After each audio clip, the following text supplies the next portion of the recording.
Capítulo 22. Bom dia, disse o pequeno príncipe. Bom dia, disse o agulheiro. O que você faz aqui? Perguntou o pequeno príncipe.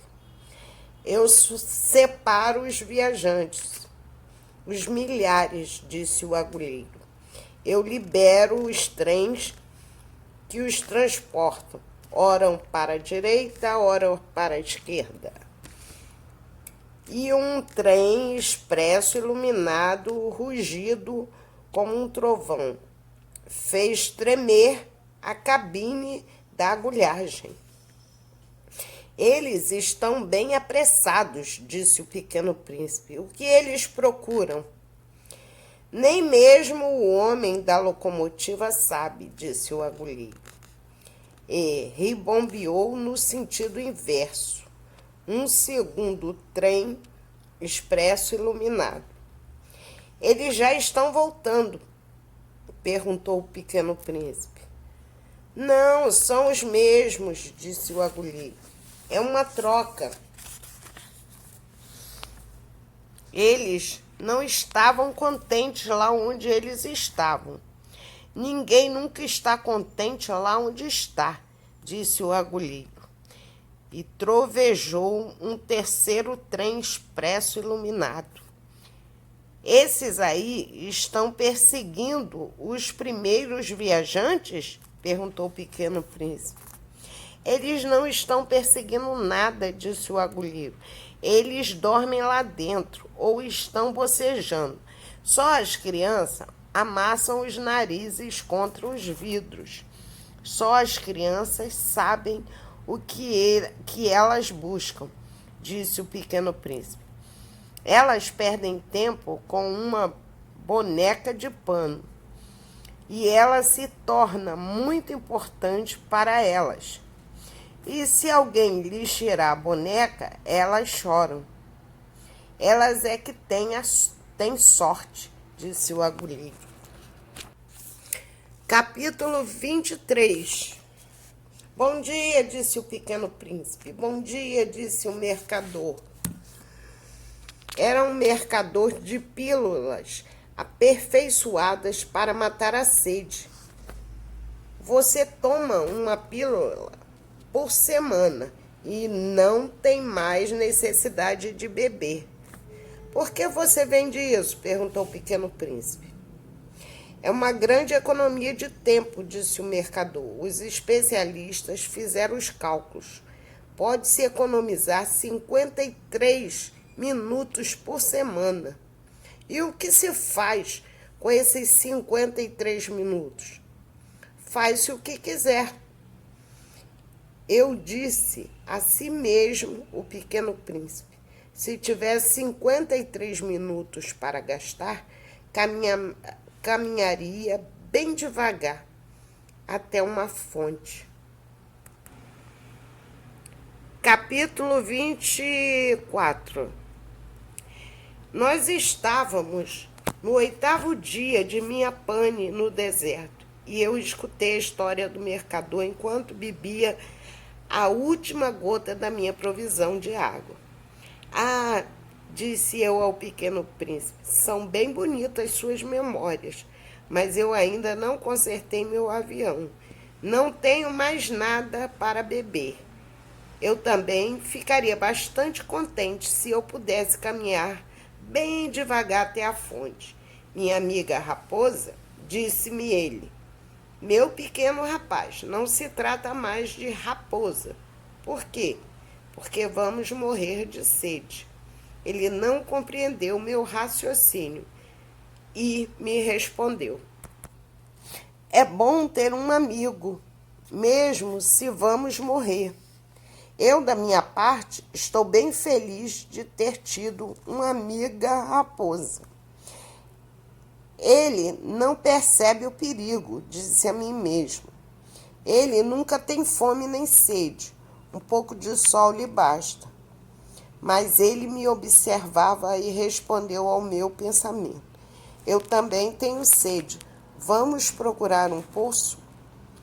Fiz um gesto de cansado.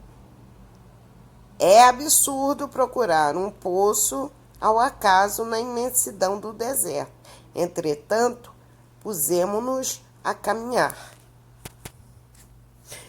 Enquanto caminhávamos por horas em silêncio, a noite caiu e as estrelas começaram a se iluminar.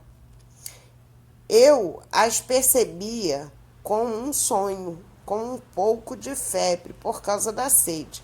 As palavras do Pequeno Príncipe dançavam na minha memória. Então, você também tem sede? Perguntei a ele. Mas ele não respondeu à minha pergunta. Ele me disse simplesmente: a água também pode ser muito boa para o coração. Eu não entendi a sua resposta e me calei. Eu sabia que não adiantava interrogá-lo. Ele estava cansado. Ele se sentou. Eu me sentei perto dele. E depois de um silêncio, ele disse ainda: as estrelas são belas por causa de uma flor que não se vê. Eu respondi: certamente, e observei sem falar as dobras da areia sobre a lua. O deserto é belo, acrescentou ele. E é verdade, eu sempre amei o deserto. A gente se senta sobre uma duna de areia, não se vê nada, não se ouve nada.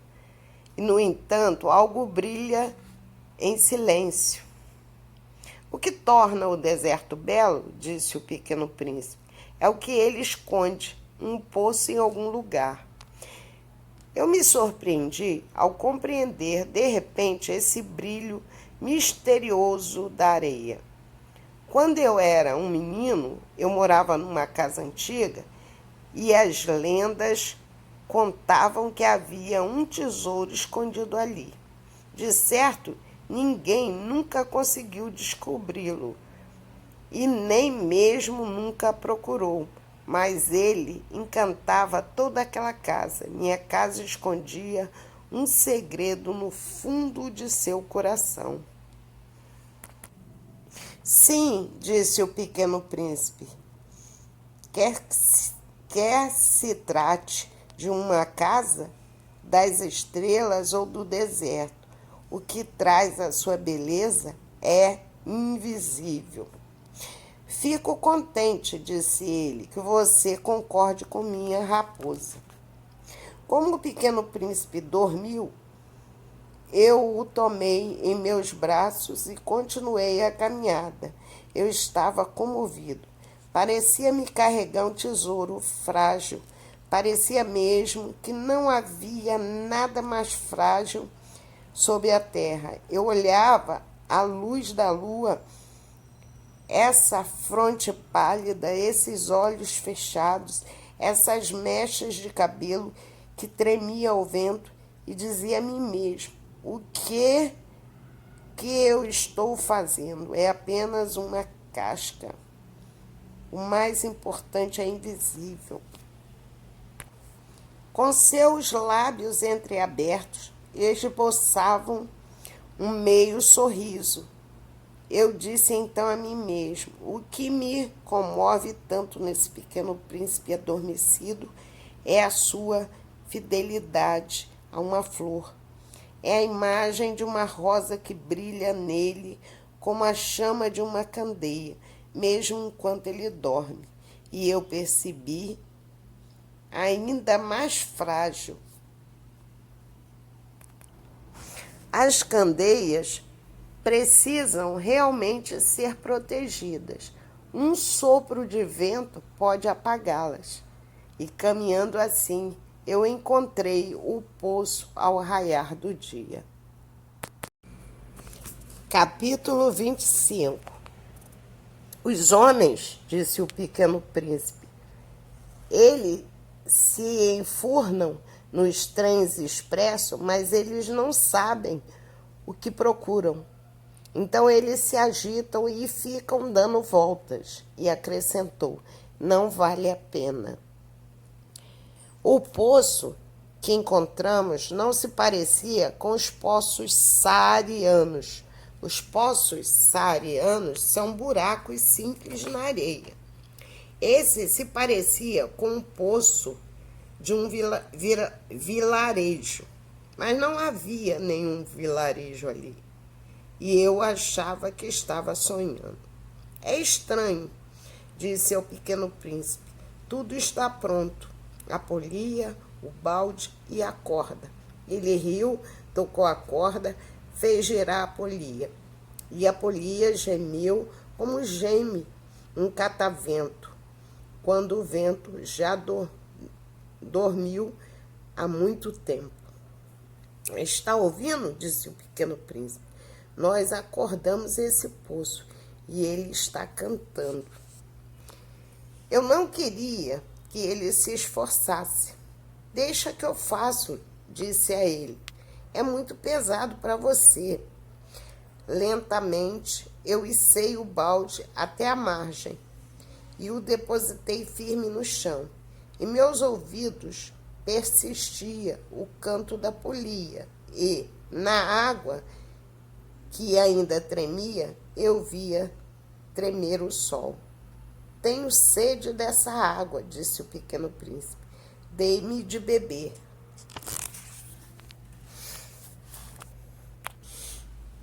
E eu compreendi o que ele havia procurado. Levantei o balde até seus lábios. Ele bebeu de olhos fechados. Era doce como uma festa. Essa água era muito mais que um alimento. Ele havia nascido da caminhada sob as estrelas, do canto da polia, do esforço dos meus braços. Ele era boa para o coração, como um presente. Quando eu era pequeno, a luz da árvore de Natal, a música da missa da meia-noite, a doçura dos sorrisos traziam, assim, todo o brilho do presente de Natal que eu recebia. Os homens daqui, disse o pequeno príncipe, cultivam 5.000 rosas no mesmo jardim e eles não encontram o que procuram. Eles não encontram, respondi. E, no entanto, o que eles procuram poderia ser encontrado em uma única rosa ou em um pouco d'água. Certamente, respondi. E o pequeno príncipe acrescentou, mas os olhos são cegos, é preciso procurar com o coração. Eu bebi, respirei fundo, a areia, ao raiar do dia, é da cor do mel. Eu também estava feliz com essa cor de mel. Por que então eu sentia esse pesar? É preciso que você mantenha sua promessa, disse-me docemente o pequeno príncipe, que, de novo, estava sentado perto de mim. Que promessa? Você sabe, uma focinheira para minha ovelha. Eu sou responsável por aquela flor. Tirei do meu bolso meus desenhos. O pequeno príncipe, ao vê-los, disse rindo: seus baobás parecem um pouco com couves. Eu, que tinha tanto orgulho dos baobás, sua raposa, as ovelhas dela, elas parecem um pouco com chifres. Elas são muito compridas. E ele riu novamente. Você é injusto, rapazinho. Eu não sabia desenhar nada que não fosse jiboias fechadas e jiboias abertas. Ah, está bom, disse ele. As crianças entendem. Eu desenhei então a focinheira e meu coração se apertou ao dá-lo para ele. Você tem projetos que eu desconheço? Mas ele não me respondeu. Ele me disse, sabe, minha queda na terra amanhã completa 1 ano. Depois, após um silêncio, ele disse, eu caí bem perto daqui. E enrubesceu. E de novo, sem saber por quê, eu senti uma tristeza estranha. Contudo, uma pergunta veio a mim. Então, Não é por acaso que na manhã em que eu conheci, há 8 dias, você passeava assim, sozinho, a 1000 milhas de todas as regiões habitadas. Você estava voltando para o ponto da queda? O Pequeno Príncipe enrubesceu novamente. E eu acrescentei hesitante, por causa, talvez, dessa data? O Pequeno Príncipe enrubesceu mais uma vez. Ele jamais respondia a uma pergunta, mas quando se enrubesce, isso quer dizer sim, não é mesmo? Ah, disse a ele, eu tenho medo. Mas ele me respondeu, agora você precisa trabalhar, você tem que voltar para a sua máquina. Eu o espero aqui. Volto amanhã à noite. Mas eu não estava tranquilo e me lembrava da raposa. Nos arriscamos a chorar um pouco quando nos deixamos cativar. Deixe seu comentário, por favor.